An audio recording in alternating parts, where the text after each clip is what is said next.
نجباء الامام علي وبابليون كلهم حشد شعبي، والحشد الشعبي عنده قانون وهو مؤسسه امنيه من ضمن مؤسسات الدوله، حاله حال البيشمركه. هذا كلام خوش كلام. هذول البيشمركه ماكو عليهم اي دعاوي او طلب لفكه، لانه ملتزم بالقائد العام لقوات البيشمركه، ولكن هذول غير ملتزمين بالقائد العام للقوات المسلحه. وهذا مو كلامي، هذا كلام يعني بالقانون مالتهم الحشد الشعبي مؤسسه امنيه عراقيه تأتمر بامر القائد العام للقوات المسلحه. انت متأكدها يا ما دام متأكدها خلاص. سد منى على ما قاعد غالطين. شنو الحكي هذا؟ شنو هالحكي؟ الحشد الشعبي مؤسسه امنيه تابعه للقائد العام للقوات المسلحه عزيزي. الحشد الشعبي اليوم احنا بدنا نحتفل بالنصر بفضل دماء الشهداء.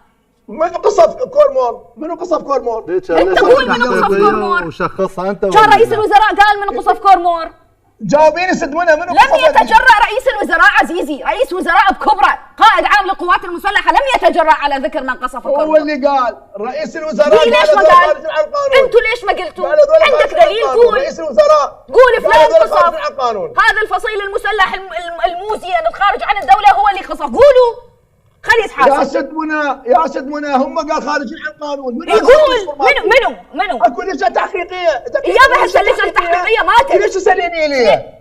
لان انت تقول كانه تعلم، انت دا تحكي كانه تعلم من قصف حقل كورمور. منو قصف حقل كورمور؟ اسالي لجنه تحقيقيه، هم اللي قال القوه يعني الموجوده في مسخرباته خارجه عن القانون، هم اللي قالوا. يابا هم اللي قالوا. منو؟ ليش ما تساليهم؟ منو؟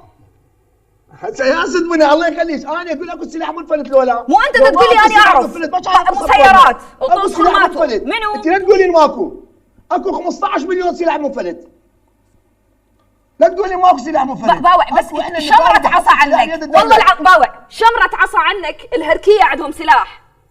اي عشائر عندهم سلاح. لميتوا هذول الحزب الديمقراطي يمك شمرة عصا. صواريخ شفناها بالقاذفات قبل كم يوم. يجيبك وما عندهم صواريخ. يجيبك السيد